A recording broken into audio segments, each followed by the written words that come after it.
প্রাচীন ঐতিহ্যবাহী বহুল ব্যবহৃত শিল্পের একটি শীতলপাটি।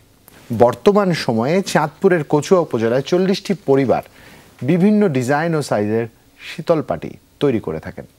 এই কাজ করে চলে অনেক মানুষের রুটি চাঁদপুরের পাটিয়াল বাড়ি থেকে আরো বিস্তারিত জানাতে আমাদের সাথে এই মুহূর্তে যুক্ত হচ্ছেন সহকর্মী কাদের পলাশ। শুভ সকাল। শুভ সকাল পলাশ।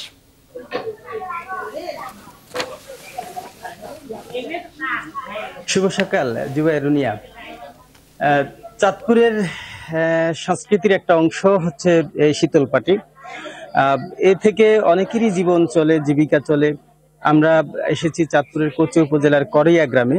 এখানে একটি গ্রামে, অর্থাৎ এই গ্রামে, এই বাড়িতেই প্রায় 40টি পরিবারের মতো এই শীতলপাটি তৈরি করে তাদের জীবিকা চলে। তো এখানে একেবারেই তাদের বংশ পরম্পরায় এই শীতলপাটি উৎপাদন হয়ে থাকে। এখান থেকে বাজারজাত হয়, কচুয়া থেকে শুরু করে পুরো জেলা যেমনি যায় তেমনি অন্য জেলাতেও এই শীতলপাটি কিন্তু বাজারজাত হয়। আমি এখানকার যারা শীতলপাটি তৈরি করেন তাদের সাথে কথা বলেছি এবং তারা কিন্তু বলছেন যে এই শীতলপাটি আগে যে দাম ছিল এবং চাহিদা ছিল, কদর ছিল, সেই কদর কিন্তু এখন আর নেই। এখন একেবারেই মুষ্টিমেয় কিছু পরিবার হয়তো এই শীতলপাটি ব্যবহার করে। এটা ঐতিহ্য বা কালচারের অংশ হয়ে দাঁড়িয়েছে, কিন্তু তাদের কিন্তু রুজি করতে অনেক বা এখান থেকে যে ইনকাম হয়, যে আয় হয়, সেই আয় দিয়ে কিন্তু তাদের আসলে এই ব্যয় উঠানো অনেক কঠিন হয়ে যায় এবং তাদের কিন্তু সরকারিভাবে কোনো ধরনের সহযোগিতা বা প্রণোদনা কিন্তু তারা পায়নি এখন পর্যন্ত, আমরা যতদূর জানতে পেরেছি। আমরা এখানকার যারা এই বিষয়টি নিয়ে কাজ করেন, বিশেষ করে এখানকার এই বাড়ির একজন মুরব্বীর সাথে কথা বলতে চাই, যিনি হচ্ছেন কৃষ্ণ পাটিকর। তার সাথে আমরা কথা বলতে চাই। তিনি দীর্ঘদিন ধরে এই পেশার সাথে জড়িত।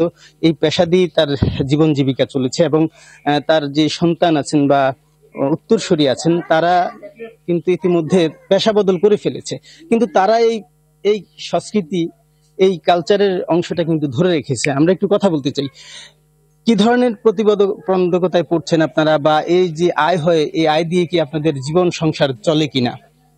ধন্যবাদ যমুনা টিভি চ্যানেলকে। আমাদের এই শিল্প কাজটা হলো দীর্ঘ আমাদের বাপদাদার আমল থেকে আমরা এই কর্মটা করে আসছি। তো এখন বর্তমানে যে পরিস্থিতি চলছে, এই পরিস্থিতিতে আমাদের যে উপার্জন হয়, যে দাম, জিনিসপত্রের দাম যে এত বেশি, তো আমাদের এই কর্মে আমাদের সংসার চালানোটা বড় কঠিন হয়ে পড়েছে। তো আমরা বর্তমান সরকারের কাছে অনুরোধ জানাবো যেন আমাদের এই মুত্তাকগুলা হলো বন বিভাগে, বনে, তো এগুলা যদি বন এখন বিলীন হয়ে যাচ্ছে, তো এই বিলীন যাতে না হয়, বিলীন যাতে না হয় সেদিকে যেন সরকার একটু লক্ষ্য রাখেন এবং আমাদের যে কর্মটা করতেছি আমরা, আমাদের সংসার, আমরা পরিজন নিয়ে, আত্মীয় পরিজন নিয়ে এবং আমাদের পরিবারের লোকজন নিয়ে, তো আমরা খুব কঠিন অবস্থায় আছি। তো আমাদের এটা যদি সরকার ভালোভাবে একটু নজরদারি দেয় তাহলে আমাদের জীবনযাপনটা একটু ভালো হবে। ধন্যবাদ কৃষ্ণ পাটিকর। আমরা একজন গৃহিণীর সাথে কথা বলতে চাই। মাসিমা, আপনাদের এই যে পাটি উৎপাদন করেন, প্রতিদিন কতক্ষণ কাজ করেন? একটা পাটি উৎপাদন করতে বা বানাতে কি পরিমাণ সময় লাগে?